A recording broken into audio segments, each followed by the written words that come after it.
Hey, what's up, everyone? This is Jason Tucker, and this is WPwatercooler's WPblab episode number 88. Today's topic is content marketing. How you share makes the difference.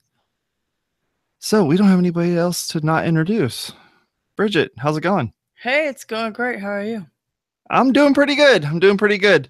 We've been seeing each other a lot lately because of all the different meetups and all the different things that have been going on around us. For the folks out there that don't know, we live in Southern California and there's meetups all over the place. And so we do a lot of fun stuff up Meetups for here. days. Exactly. So if you ever visit Southern California, just look on meetup.com and see if there's something happening. Typically Mondays are your best bet. Sometimes Thursdays is a good day too. They're all over the place. So feel free to go take a look at that. I don't know why I talked about that before doing our intro, but I thought we would mix it up a little bit. Bridget, tell everybody about you and then we can get started.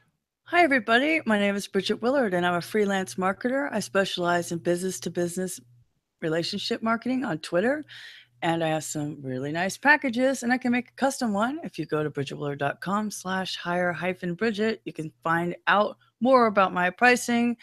And if that doesn't work for you, let me know what your budget is. Awesome. My name's Jason Tucker. You can find me over at Jason Tucker on Twitter, and my website is jasontucker.blog. Feel free to go take a look at all that stuff. I'm an IT director over at a local church. I take care of all their IT needs, and I also take care of their websites. And we're going to be launching our intranet using WordPress pretty soon here. So I'm super excited about that. Should we tell the folks at home that Jesselyn and yourself will be attending WordCamp US? Thanks. Yeah. Yeah, Bluehost killed it. That was awesome. I'm super excited about that. Yeah, it was a really neat kind of way that this whole thing worked out. And my daughter's been going to a coding class at school, like a coding club. So she's been doing that sort of stuff. She's been watching me do these sorts of things. She's starting to get into like video streaming stuff and social media and all those sorts of crazy things. So it's pretty interesting. So it was really cool to have, a combination of WomenWhoWP, of Bluehost, of all of that, just kind of all making that happen, and getting my daughter Jess over and being able to go to this event and be able to do that. And since she doesn't fly by herself or anything like that, unfortunately, I have to go with her. Aw, shucks. So yeah, if you want to go check out her website, it's jessalyn.blog, JESSALYN.blog, and you can find all the information that she's be posting over there. And I'd imagine, since I have a co-host with me as we were cruising around everywhere, we're probably going to do a vlog or something like that. So that'll be super. We should fun. Definitely. I will be at the WomenWhoWP Community Bazaar booth for a majority of the time I'm at WordCamp US, but come and we'll socialize over there. And you should send a link out again to your blog and about the trip. Yeah, definitely. Blog. I shall definitely do so that. Cool, because little kids getting involved in tech is amazing. We have some parents to bring their kids to WomenWhoWP at WordCamp LA. This year we had 8 or 9-year-old present. There was a 14-year-old somewhere else. It's WordPress is for everyone. That's the whole point. It's about democratizing publishing, giving a voice to the voiceless, or as I say, helping you find your own voice. And that's why the sharing is such a great part of WordPress. That's why the social media and the content management system go hand in hand, because whatever content you put in that management system, you have to share. I totally agree. I totally agree, because putting that content in there is one thing, but actually being able to organize it the way it needs to be organized and be able to put together a cohesive story for people to be able to look at. If you're not doing that, you can do all the content marketing you want and you can send people to the site, but if they don't know to go here, and then actually end up buying the thing, downloading the thing, sign up for the mailing list thing, doing any of those sorts of things, yeah, you're going to be in trouble fast. Right. And the thing is that too many of us previously and our friends that we love and adore have kind of a shoeless Joe approach of, if we build it, they will come. It works for a movie and a book. it doesn't work in real life. You have to build your audience and then build your content. But if you already have your content, now you need to work on your audience. And that's why how you share and where you share and the strategy behind that makes all the difference. It does. I mean, we've talked a little bit about how this topic is going to be kind of constructed, but it makes me think that even though we want to talk about how the social media stuff works, how the messaging, sending out various messages on social medias and stuff, I think it also comes down to how that content is structured and how that content's set up. I don't know. I've seen plenty of times now where somebody sends me a link to go to something either via email or via a tweet or a DM or a Facebook thing or something like that.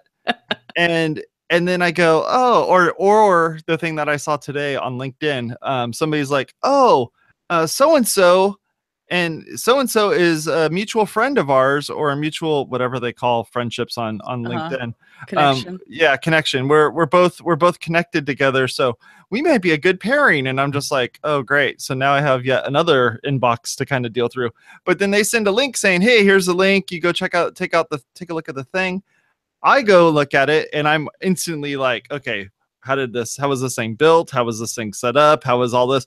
Where's the call to action on the page? Like, I'm always deconstructing everyone else's, kind of messaging. And so I don't know. I think by subscribing to a lot of these and kind of looking at them, you can get a good idea of what people are doing right or wrong. And if the thing tricks you into doing the thing that they want you to do, then it's like, even after you're really looking at it, trying to figure out what's exactly on that page and what are the things that they want you to do. Mm-hmm. If it tricks you, then that's good. And if it doesn't trick you, then obviously they're not doing it right, because you were their target audience and they failed at tricking you into doing something. And I say tricking not in the sense of like it being bad, but just that, reading the content, seeing the big red button with the arrows pointing at it or something and going, oh, I got to click on that sort of thing. Like the flashing arrow. Right. Like last night at WomenWhoWP, I did my intro and my friend turns to me and she goes, wow, that sounded like a commercial. And it was like, she said it was so much disdain. And I don't think she meant it that way. And I was like, so proud. And then Jason, you were like, she does it every week. You know what I'm saying? Like, and then I felt like an infomercial guy, like, but wait, there's more. If you act now, we get you the chamois. Wow. You like, just like, because sometimes when I do my Snapchats, I started using Snapchat more recently, and I been learning it a little bit more. And it's just funny because it feels like you're talking to nobody, whereas this feels like a community. So the last two, I've been like, dear Snapchat diary, I'm walking. This is my gym. Like, nobody cares. But I mean, it's just like, and then I listen to my voice. I go, I hate my voice. But it's so low. It sounds like I'm really mad all the time. But I'm not. This is just what my voice sounds like. And when I get excited, I just get louder, but the tone is the same. And so, like, it's funny because with your content, sometimes you have a tonality, right? And people have to know, oh, that's Bridget. She's not mad. She just has a very low voice like Nina Simone, right? I'm not a Snapchat filter. I'm not a little Barbie Snapchat filter character that talks like this all the time. It's like, happy, happy, joy, joy, happy, happy, joy, joy. Like, if you ever heard me talk like that in real life and it wasn't Halloween, then we need to do an intervention, and y'all need to check me in somewhere, right? So, like, having that voice on your blog, and then the sharing has to match, right? That's my segue. It's like we're publishing on Snapchat, we're publishing on our websites, articles, our websites. Have websites have blogs are articles. It's okay to blog. It's not a bad thing. And so that voice and that tonality needs to match.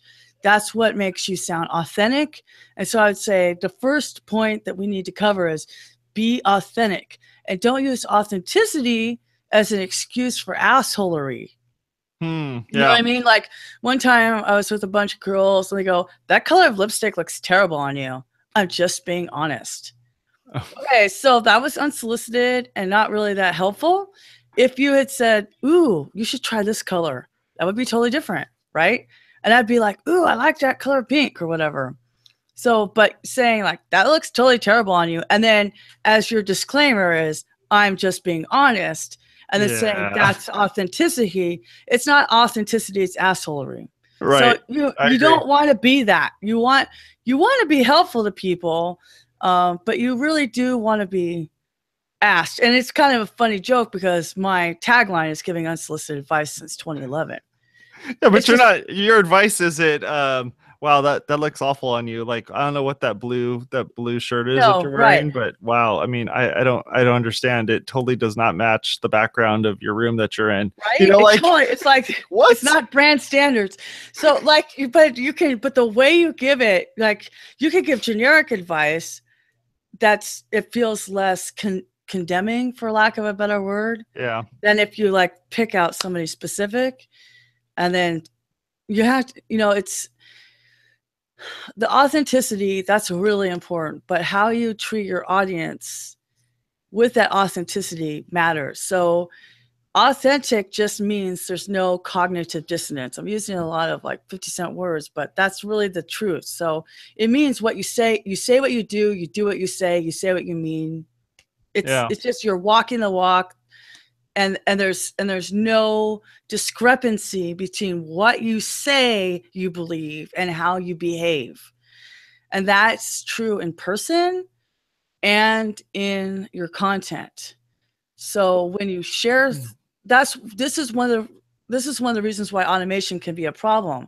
Because if I just automatically share something from somebody and it, like, say, I'm always sharing a person's Twitter. I just put their RSS feed in buffer or whatever. I don't even know if you can do that anymore, but let's just go with this scenario. And everybody knows that I don't believe in automation. Scheduling, yes. Automation, no. But this article comes out from that author. It's like, automation's the only way to go. I built this robot that followed everybody who used the hashtag Happy Birthday, Jen. Right. Tomorrow's Jen Miller's birthday. Send happy birthday, Jen tweets to her. Because apparently it's also, I use that hashtag, and it's also Jennifer Lawrence, Katniss. Nice. It'd be good if you did happy birthday, Jen hashtag, and then like gifts that say, may the odds ever be in your favor. Just trick her out for me. Help me out, community. But anyway, so like you're, if I had just put this RSS feed and I'm tweeting something out that says, yay for automation, that's the only way to go. Is that authentic to me? No, because I don't believe that. I always believe in a hybrid solution. I don't fully automate anything in my life at all. Not even coffee pots. I used to use coffee pots that had the timer.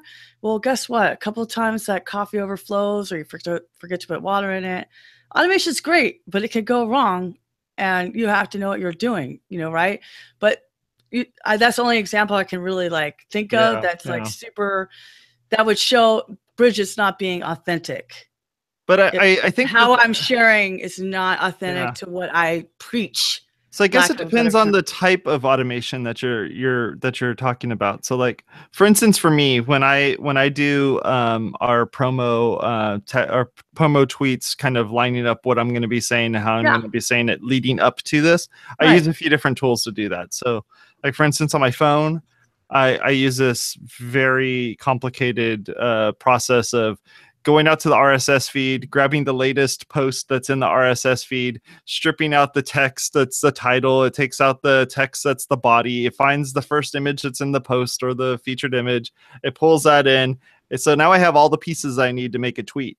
So then I write it. Then my phone says, okay, so what do you want to say beforehand? It's like, oh, you should watch this thing. So watch this thing. And then it says, watch this thing, the name of the name of the show. And then it puts in the text, it puts in the image, and it's all ready to go. Yeah. So now I can go in there and personalize it, because now I actually have all the components I need without having to go around and copy and paste a bunch of stuff. Same with on my computer. It's like, okay, well, I'm going to use buffer. It's like, okay, highlight some text, hit buffer. It puts in the highlighted text. It puts in the title. It puts in the image. It does all those things for me. And I consider that automation, not in the sense that it's automatically doing a bunch of tweets, but it's taking all of the stuff and kind of putting it all together. So like, and there's what's funny, 2 like in points the here. It's like, well, like, for you automating is not bad because you are an automator. You're a programmer. That's what you do. Yeah. And that's what I'm saying, just about the authenticity. Just on that authenticity. But we should talk about automation, scheduling, and hybrid solutions for sure. Definitely. And so the reason why I do all that stuff is because I don't want to take the time. And it's funny because in the chat room it's like, oh, that sounds exhausting. No, it's not actually not exhausting because I can be laying in bed with one eye open and hit the button and go like, okay, I want to automate this. So I'm going to do this. And then it just builds out the tweet for me and I'm ready to go. And then it's not even a tweet. It's just enough text that I can do something with it. Right. So at that point, it's like, okay, I've gotten everything ready to go.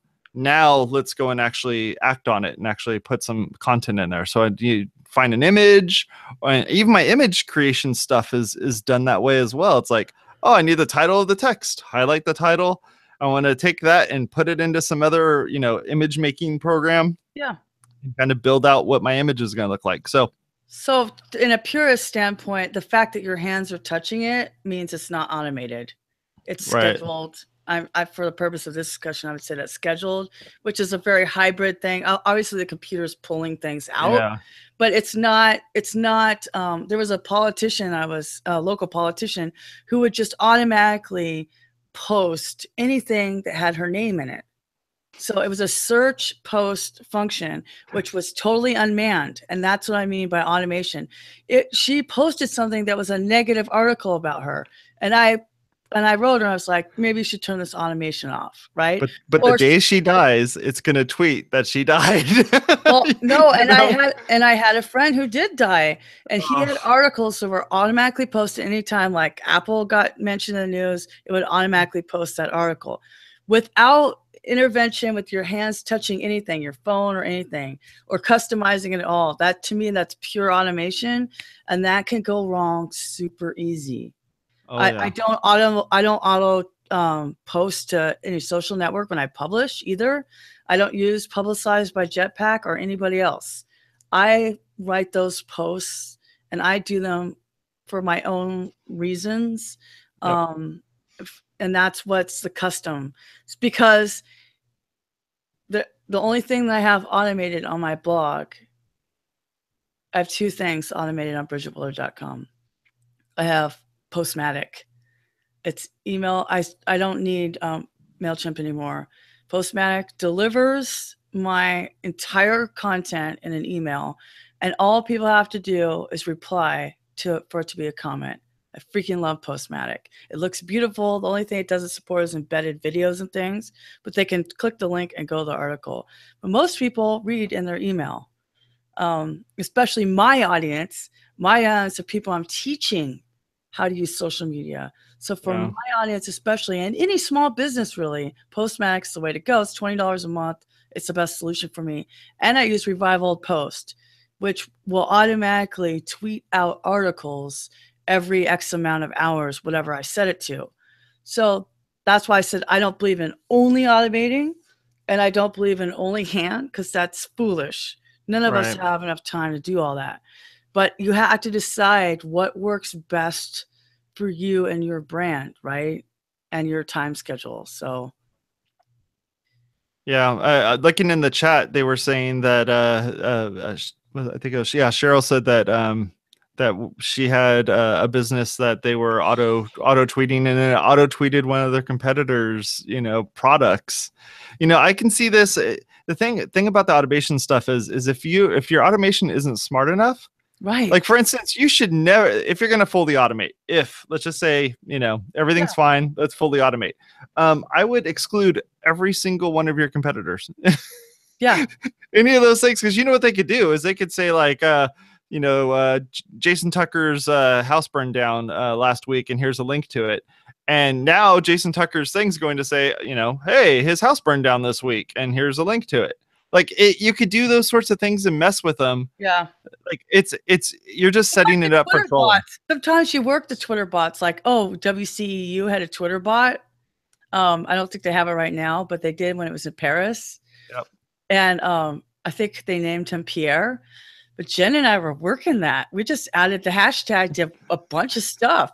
like, because it just gets retweeted to all those people. Why wouldn't we do that? And so for us, we're like, yeah, we're taking advantage of the bots. A bot's going to do what a bot's going to do, right? But for the quality control of WordCamp Europe, was that smart? Hey, I'm not going to say, but I'm going to say that I know that Jen and I threw her under the bus with me, but we totally took advantage of Pierre. It was fun. We would just have Pierre retweeting all kinds of stuff because it's like prank calling, like, this is going to automatically do this. Oh, okay. Well, we're going to take advantage of it. So yeah, I've seen that. I've seen that with sports. There's sports bots. I've seen WordPress bots. Oh my gosh. WordPress bots. There's all so over the many place. WordPress bots. You do hashtag WordPress in anything, and I can guarantee that I'll get like 8 or 10 retweets. But the thing about those is just like with any of this stuff, you have to monitor. You still have to monitor. Well, those retweets, no one's following that bot because that bot, that bot is going to retweet everything. It's like, I don't need it. I'm a grown up. I use a feed reader. I've been using a feed reader for years. I read all my websites and everything through Feedly. That's the way I consume content. I don't go to people's websites and look at all their content. I use that. I use Apple News. I use those sorts of things. And I'm not going to follow a bot that's going to go and say like, oh, I'm going to retweet everything that has the hashtag WP, hashtag WordPress, hashtag, the WordCamp. I mean, there's all sorts of ones that these bots do, and it's annoying. It's absolutely annoying. So I know that just because the bot triggered the bot doesn't really mean that it even counts, at least to me, that it's an actual retweet.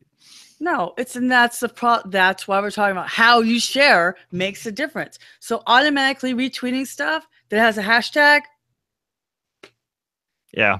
Even if it's not automated and you're just doing searches for it and retweeting a bunch of stuff, you're like, oh, I'm going to provide a value to the community. I'm going to start retweeting all the things. No, don't do that. No. So one of the things I'm kind of famous for in my little circle is I will take sentences out of, because a lot of times we write the title for Google. Maybe it's not the best indicator of what's good about the article. If I can fit a sentence in there, now we have 280 characters, or you have longer on LinkedIn or Facebook. If I really like an article, I'll take a sentence and share it on Twitter, take a different sentence and share it on LinkedIn, take a different sentence and share it on Facebook on different days at different times, ideally, unless it's an immediate thing like an event.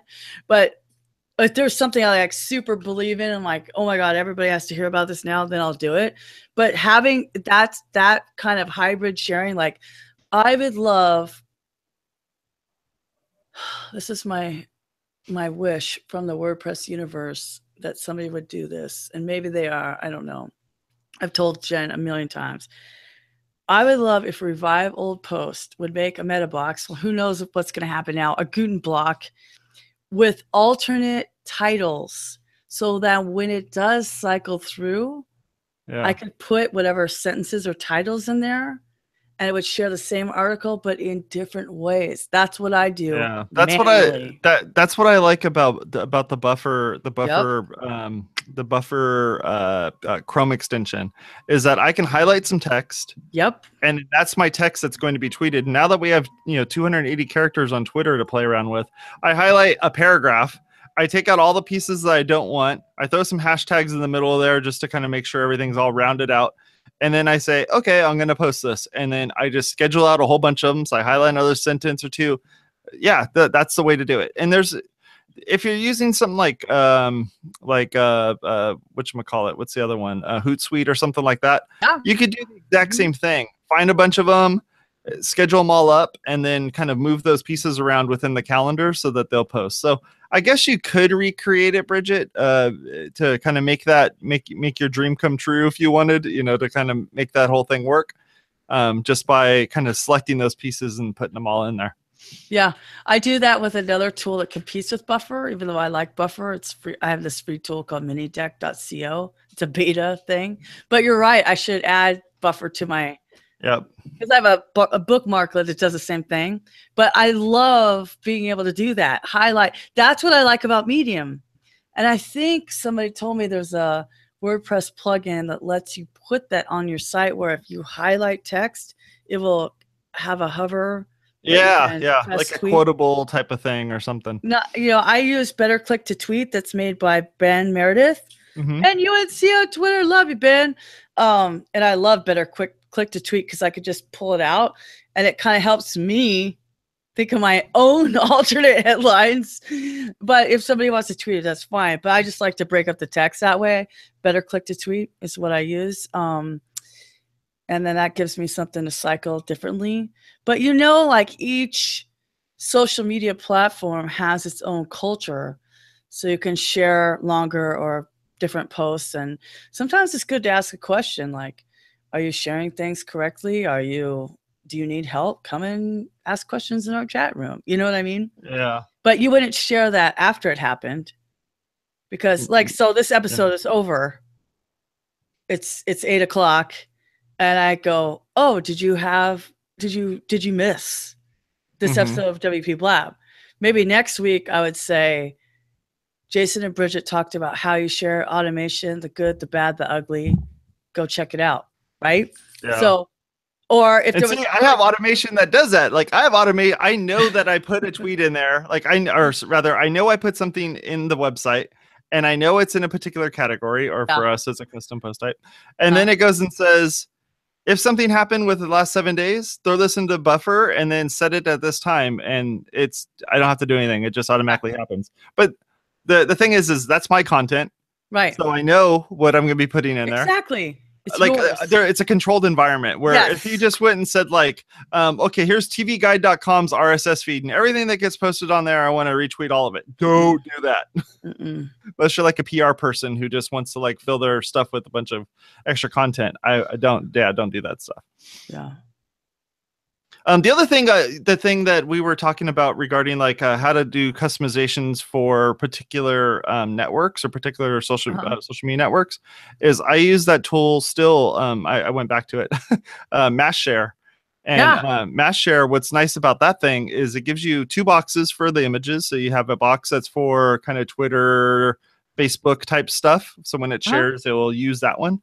And then the other box is for Pinterest. And so you can put a Pinterest image in there. So if you're somebody like me and you use Canva for 99% of the design that you're doing, you just go up to the top and say file, create a new image that's going to change it into something that works for that file form factor, and then just create that real quick and throw it in there. So that'd be the other thing to do. And it also lets you do make the titles different for each one of them. So if you want to have a very custom title for Pinterest, a very custom title for Twitter, and then one that's for Facebook, the next time somebody comes to your website, including yourself, I recommend clicking on your own links, going on there and click on the link that says Twitter, and then post to Twitter and click on it again and post to Facebook. That's what I do. It works. It's easy. That's why, a lot of the tools that I put on my site are for me to do what I'm doing better. In fact, my whole website was born because I thought if I'm going to teach one person something, I'm teaching the whole world. And last night we had a lady who was saying, well, I don't have a blogging business, so why would I blog? Well, do you have a business? Yes. And what does your business do? Blah, blah, blah, blah, blah, blah. That's an article. Oh, well, where's the article go? On your blog. Yeah. And we were trying to define what blog is not a 4-letter word. Ooh, that needs to be an article. Wait, I gotta write this down. So the blog thing was the interesting thing about that blog thing is that not to put words in her mouth or anything, but that the concept of it was that a business like hers didn't really have a way to use a blog like in the traditional sense of what a blog is, like the long form version of what I ate for breakfast.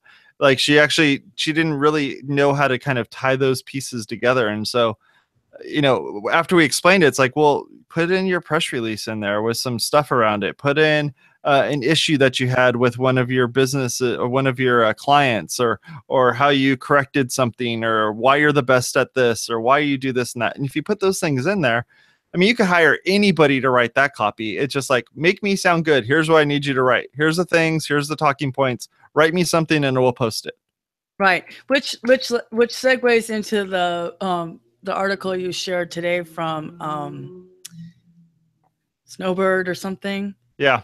So we were talking about reviews, and again, this goes with how you share something. How you share means the context or the whole version of the whole view, the 30,000 foot view. So could you talk a little bit about this bad review and how these people handled it in the campaign? It was freaking epic. I was tweeting about it all afternoon when I finally read it. So the funny thing about that particular article is that article came out probably, I want to say it was like 2 years ago or something. And I read it then, and then I saw it today and I was like, oh, like, wait, how did this come up in my feed again? I need to share this thing because I remembered it. So I don't remember the details. I'd have to reread it. If you want to share it, go for it. But I don't remember the details enough to be able to share it yet again. Yeah. I tweeted it out. But basically what happened was this ski resort got a 1-star review. And the 1-star review said it's too advanced. It's too advanced. It's too hard.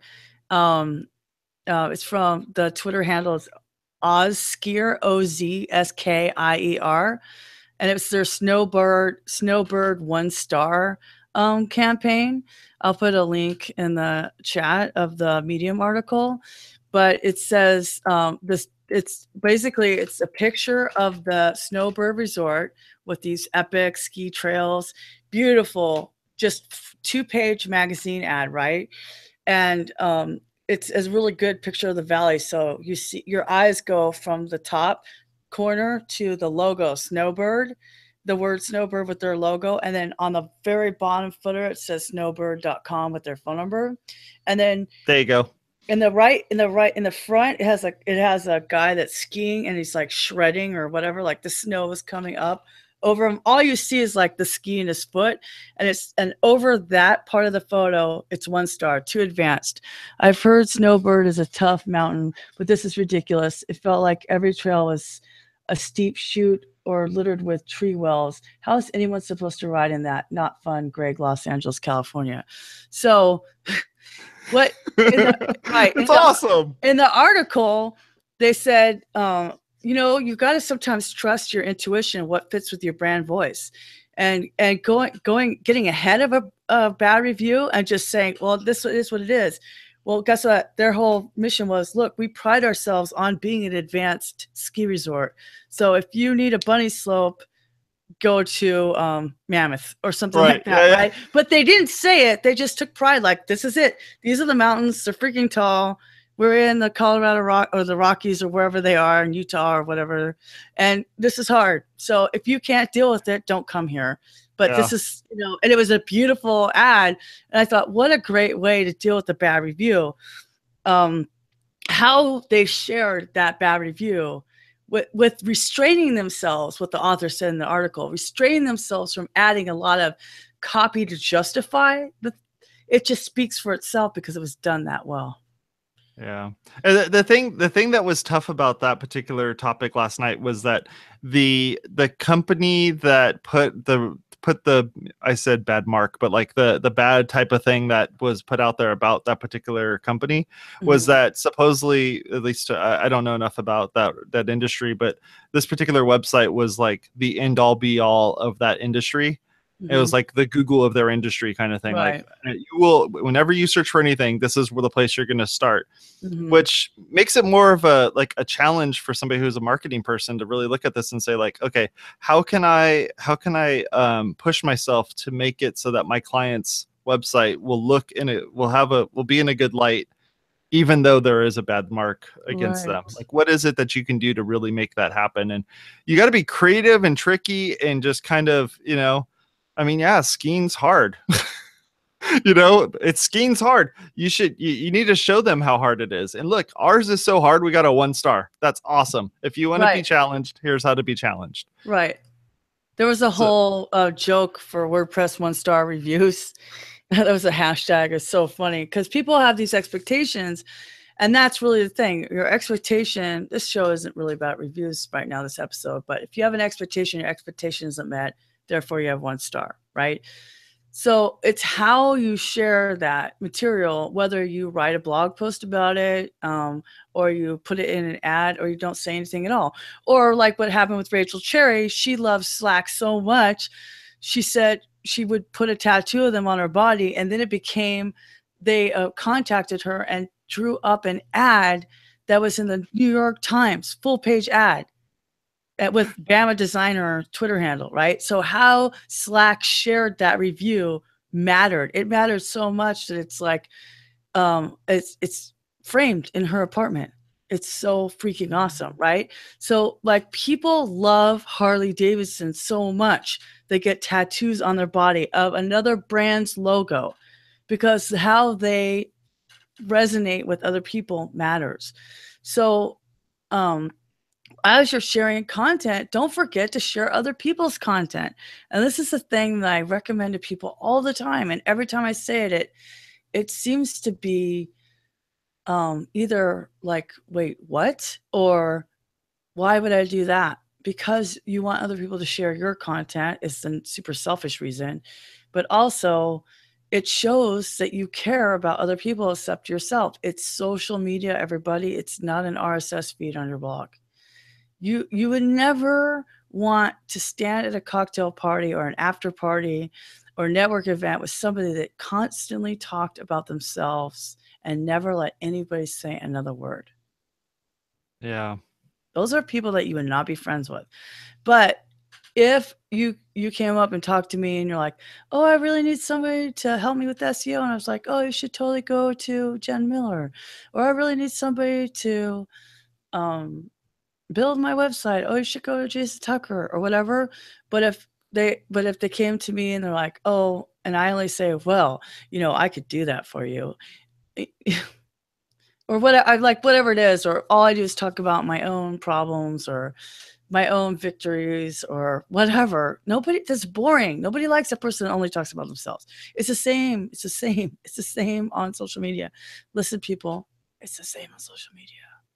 Don't only talk about yourself, I promise. So if you have 3 tweets a day, make 2 of them about other people. Yep, I think so. Bridget. It's hard because because now you're talking about curating content. And when you're talking about curating content, then I go into my soapbox about curating people and using Twitter lists. You can find out more at bridgetwiller.com/Twitter lists. It's a whole epic. It's like cornerstone content. It's the thing I talk about the most because it really does help. Because then I go, oh, I know Jason Tucker is always sharing something good. Oh, he's on my social friends list. I go there, boom, retweet, done. And I use Classic Retweet Chrome extension or the Classic Retweet on Hootsuite. So, it comes on my feed from me. So that's, or you can like be more advanced and click on the link and actually like customize the tweet. That's even better. But yeah, sharing other people's content is really important for a lot of reasons. But basically, when I do Twitter audits, I look and I say, oh, do you have any tweets and replies that aren't your blog articles? Like, you're just in a vacuum. And what's scary is like I used to retweet, I used to auto retweet many of my friends' stuff. Again, through RSS feeds, through a JSON feed, through something, ingest stuff, write some things like my friend posted this thing, link. And I would look at it and I'm like, man, I really wish my content got that many retweets, because I'd post it on there and then the person would look at it and go like, oh, this is a great tweet. This is a great piece of content Jason shared. I'm going to hit retweet, and they'll retweet it. And I look at it and go, man, like I wish that people would read my content and share it. Yet I'm sharing somebody else's content and they're getting a ton of links to it. So I'm like, okay, what are they doing different than I'm doing? And that kind of goes back to the whole thing of how do you go about sharing it, and how do you share it? It again really does make a difference, because that's why I change up the sentence, because sometimes it hits different people's different like segments in your audience too. Yeah, it's almost like your answer, like you wanna SEOify your tweet. It's like, let me answer somebody else's question. How would I share? Or what's a different way of sharing this? My WordPress content or my website content using WordPress or something. Like taking that and just kind of deconstructing it, rebuilding it, and then putting it out that way. The other thing, the other reason to do that is, you know, Twitter doesn't like you to post the same exact tweet over and over and over again. Yep. And if the only thing you're posting is your own content, changing up your content so it looks a little different probably will help you out as well. So yeah, definitely. I know Gary Vaynerchuk does an excellent job of this.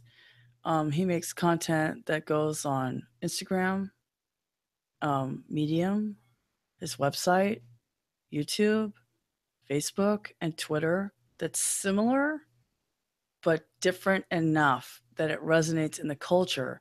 And we tend to forget. Carol Steven wrote a really great article about every platform has its own culture a couple of years ago. And it just resonated with me, like what I would do in France, I want to do here. So when I went to Paris, people said, "You're too friendly. Don't smile at other men. Their wives will be mad at you." And I'm like, I've worked really hard at like just being able to smile in America. And they're like, "You're too loud," you know? But that's not cool in Paris, right? And don't ask for your steak to be well done in Paris. It's okay in Ottawa, not okay in Paris, right? It's like barbecue. So barbecue here is a verb. Barbecue to Ben UNC is a type of food. He lives in South Carolina or North Carolina, I mean. And he says you grill barbecue. So like we use barbecue as a verb, right? But right. So Texas has barbecue, and when they have barbecue, it's mostly beef because Texas was a cattle place, and it's usually a dry rub. Whereas in the South, it's more of a sauce situation. In St. Louis, barbecue could either be pork or beef because that's where all the cattle and poultry went to be slaughtered. So it's the same word. It has different meanings. The culture around the barbecue is totally different. And that's the same way with social media. Everyone has a different kind of bent. And so that's why it's important how you share on that. You know, if I went to Texas and got barbecue and then asked for barbecue sauce, I don't know if anybody in Texas would like me anymore. You're like, you mean the A1 that's at the store down the street? Yeah, right. I guess you could go to the store and go buy the A1 if you really wanted it. I think that would be a total faux pas. Well, I remember sharing one of our episodes on LinkedIn, and I was looking at all of the other LinkedIn posts that people are putting out there, and the majority of the people that aren't posting just one-off link type things will spend the time to do that medium style post that has like a graphic, some text, some H1s, H2s, H3s, kind of everything all littered, you know, makes it look nice and neat, just like Medium would. Same with Medium. It's like, if you're going to do that, do the same type of format. But you want to be, you want to be the way that the network is expecting you to put that content on there. And so, yeah, I mean, especially like, I wouldn't take our video here and try to put it onto, you know, a Vine type website thing that would allow you to share 7 seconds worth of video. Obviously, you can't put 30 minutes worth of content into 7 seconds or 10 seconds or any of that sort of thing. Nor would I try to take this and put it on Snapchat. Like it's there's just, you know, you got to have that content kind of structured the way that the natives that are on that thing are actually using that content. The natives, that's funny. The natives, you know, it's like I always crack up because I used to hate vertical video. Like, I mean, I still hate vertical video as like YouTube. I hate watching a YouTube video in vertical. I'm like, really? Like you uploaded a vertical video on YouTube? Okay, sure, I guess, whatever. You and kids these days. But like with Snapchat, I hate when somebody puts a Snapchat sideways, you know, like horizontal, you know, type video. Cause I'm like, this network expects you to put everything in vertical, even though it's horrible and you're not going to be able to see the entire car. You have to pan across the whole thing to see the whole car instead of, you know, just laying it out there nice and neat. So yeah, I mean, you definitely have to customize this stuff to the network in which you're going to be posting it on. Yeah, 100%. There are expectations. How about that? Yeah, in fact, I finally found this article that she had written in in May of 2013. And she said, it's funny. She said, I probably would not share a barbecue sauce recipe on LinkedIn as I might on Pinterest or Twitter. Like, it's funny, like barbecue, the whole bar. But that's the thing. It's like, it's regional, right? And Right. but yeah, it's hard because it's easier to just shoot everything like a machine gun. That's easy. Yeah. Yeah. But then you run the risk of fatiguing your audience. You know, if you're I come up with my opinions based upon my own experience, but I try to be open to other people at the same time. But I'm like, for me, if I see the same thing on Twitter and LinkedIn and Facebook and Instagram, why am I even friends with you? Yeah, like, which one's my favorite one? My favorite version of you to consume your content. Right. So on Instagram, I'll like it, but I'll comment on Facebook because I know the comments matter. But I'm not going to comment on both. Yeah. If I stay with both, you know what I mean? Like, I put different things on. You're never going to get if you stalk me and find every platform I'm on, you will know everything about my life. But it's not all in the same place. You got to do the work. Well, you could you could potentially take the time to actually draw something onto a Snapchat. Then on Instagram, you maybe did something else a little bit different. I mean, I've been playing around with these sorts of things. Like I recently did an Instagram that had multiple photos, so you can scroll across. I actually chopped up all the photos into 4 photos. So as you scroll through each photo, you're actually seeing the panoramic. It's like those sorts of things. So cool. Yeah, I did love that when they do that. Yeah, and that was like ridiculously simple. It was like one little app you install, you select the image, and just done. Yeah, it's pretty nifty. Let's see, what was the name of that one? I've played around with a couple of them. That one's called Swipeable on the App Store and the iOS App Store. Mm-hmm. I was at church and I saw the whole band, and I'm sitting pretty close, and I was like, okay, I'm gonna take one photo. I took one photo, and then it just chops it up into little pieces, and you're good to go. Yeah. So if you had a concert and you wanted to grab a photo, or if you see a really cool landscape or something, that'd be the way to do it. People do that on Instagram too. They'll take a picture and they'll make it into a 9x. Yeah, yeah. Or they go a picture and then like a graphic, not a meme. Mm-hmm. Stop putting memes. That's the thing. Memes don't belong on Instagram. Yeah, no. The culture of Instagram is about, first of all, is about original content, okay? And art related or personal development or poetry. Instagram is like the hipster area of San Francisco, everybody. Like, stop putting memes there. Memes belong on Facebook and Twitter. Really, Facebook. Mm-hmm. GIFs on Twitter. Memes on Facebook. Art on Instagram. Like, and then professional things on LinkedIn. So people are like, oh, I don't spend any time on LinkedIn. You know what? I know I can go to LinkedIn and get a good quality article to share. It's like WordPress formats, but each network has its own format. Yep. I want to confuse my mom with articles I'm going to post on Facebook. Okay, so all the articles go on Facebook. And then I want to confuse all these business people with crazy technical jargon. I'm going to put that on LinkedIn. I love confusing people, by the way. And then I want to take a picture of some obscure portion of my salad that I'm eating. Okay, I'm putting that on Instagram. Like, you chop all these pieces up and you find what those categorizations are of it. Exactly. That's exactly it. It's a categorized way of sharing this content. I don't know what Snapchat would be in that regard. Snapchat's like the appetizer. Right. Yeah, it's true. It's just like, just go record whatever the heck it is. Yeah, like you just came over, here's some wheat thins. Yeah. Yeah, I guess it would be like so Facebook would be the link to the roller coaster that you're going to go on. And then Instagram would be the photo of the entrance to the roller coaster. And then Snapchat is while you're on the roller coaster going, you're recording the whole thing. And then when you're done, you go on Yelp and you say how awesome it was. Right. Done. And then you write a blog post about it and you embed some of those different parts of it in your blog post to recap. Yep. Oh my gosh. You know what? I'm going to do that one day. That would be fun. I mean, you go to Knott's Berry Farm, right? Yep. I'm going to tie all those pieces together. It's going to be awesome.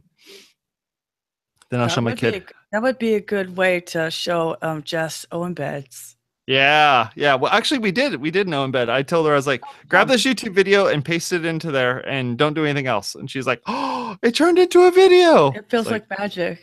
It does I love feel like magic. embeds. Thanks, WordPress. Especially when you accidentally do it. Like you go to some you go to some site and you're like, oh, I'm gonna copy this link and put it in there. And you wait a second, and you're like, whoa, that thing embeds? That's pretty nifty. Awesome. Yep. So yeah, going back to our topic here is it does make a difference because you need to make sure you customize this stuff the way in which people, the natives, as I said, are expecting it to be. Yeah. And if you're weird and they look at it and go, what's up with this? I don't think they're going to share this stuff. I don't think they're going to like it. I don't think they're going to consume the content that's on it. I don't think they're going to do any of those things. Yeah. Yeah. I mean, that's the thing is, I say lazy and it sounds mean, but look, I'm lazy. That's why I take a hybrid, but smarter, not harder. That's what I always say. Yeah. I mean, laziness is the mother of invention, et cetera, whatever, but you don't want to. That's why I had a hard time with Snapchat in the beginning. Why would I do work that's going to disappear? Okay. So I'm going to do something and I don't want it to last. Now I get Snapchat now a little bit better. It's like video chatting with people, but it's just gone because you don't need it. Or like, oh, here's today at the YouTube Could Be Guru Studios, otherwise known as my apartment.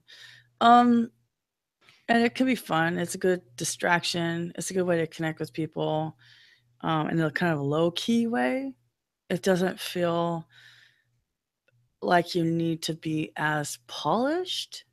And I think that's why people are liking it. Like I'll do a video without makeup on Snapchat. I'm not going to do that on YouTube. I mean, this is yeah. Right. So there's that, knowing that culture and being part of it helps determine what's really effective. So for me, when I say that I'm lazy, I mean, I want what I'm doing to have an impact. I don't want to have to keep redoing stuff that I already did because it's not working. Now, some of the things we do, we have to kind of learn who our audience is, and that's the fun of like being testing. But once you've figured out how to kind of work the buffet of social media, it becomes part of your habit. And for anybody who's actually still listening and is totally overwhelmed by this whole conversation, just start somewhere. Start with one platform. Use it for 3 months, spend 15 minutes in the morning and 15 minutes after lunch using it.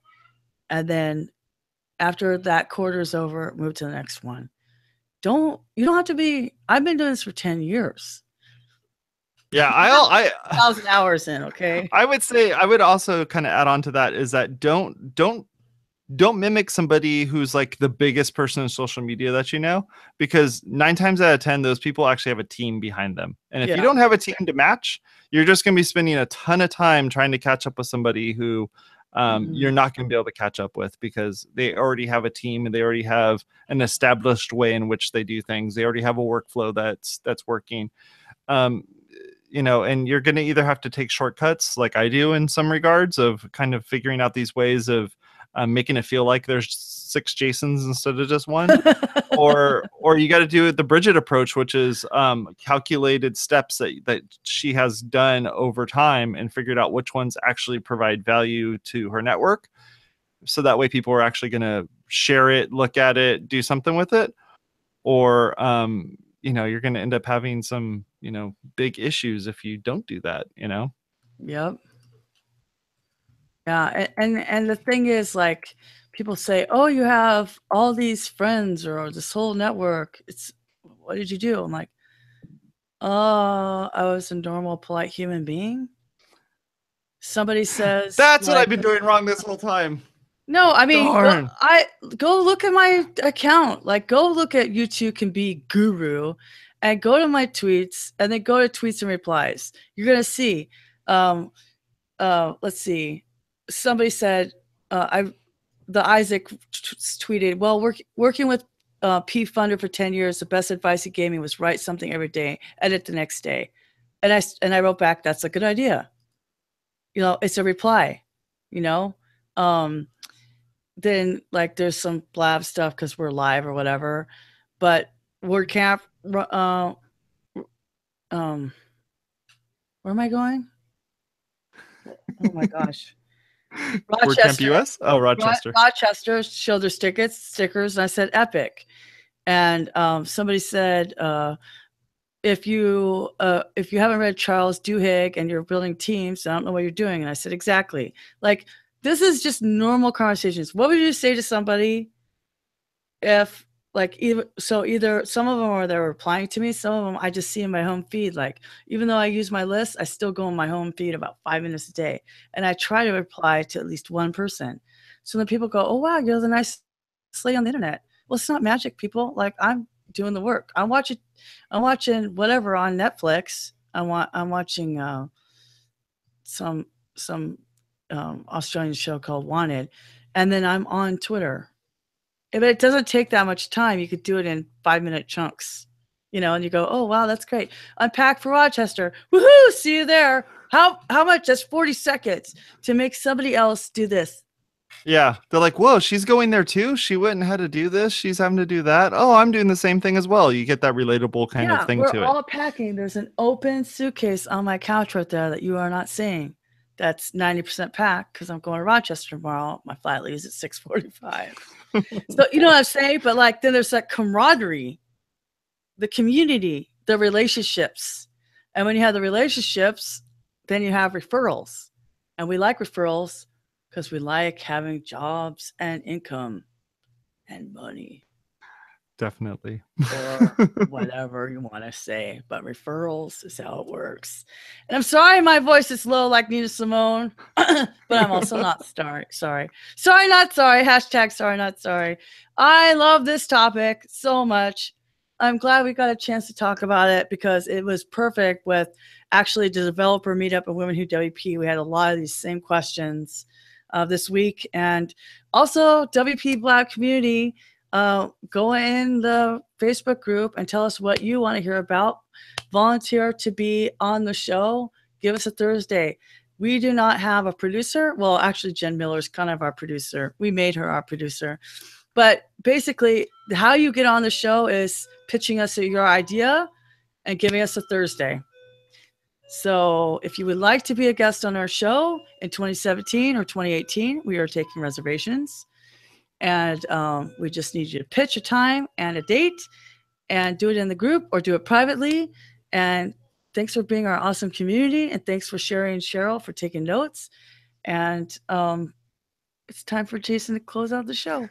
Awesome. Yeah, definitely. Go over to merrimentdesigns.com. That's where Sherry and Cheryl do all their fun stuff there. I really appreciate all the efforts that they do and writing up our show notes, making it so that this thing's actually searchable, Googleable, and people will be able to find the links to click on and not have to listen to us and just click on the links. So that's awesome as well. Go over to our website at WPwatercooler.com. You can click on the links there to subscribe and enjoy this content at WPwatercooler.com/subscribe. And if you want to leave some feedback, I'll put up a feedback page. How about that? Go over to WPwatercooler.com/feedback and you can leave us feedback over there. And Bridget and I will get the feedback and all of that. So thank you very much. You guys have a good... And don't forget to see us at WCUS. What? Definitely. We'll both be there. Selfies. Woohoo. Talk to y'all later. You have a good one. Bye-bye. Bye.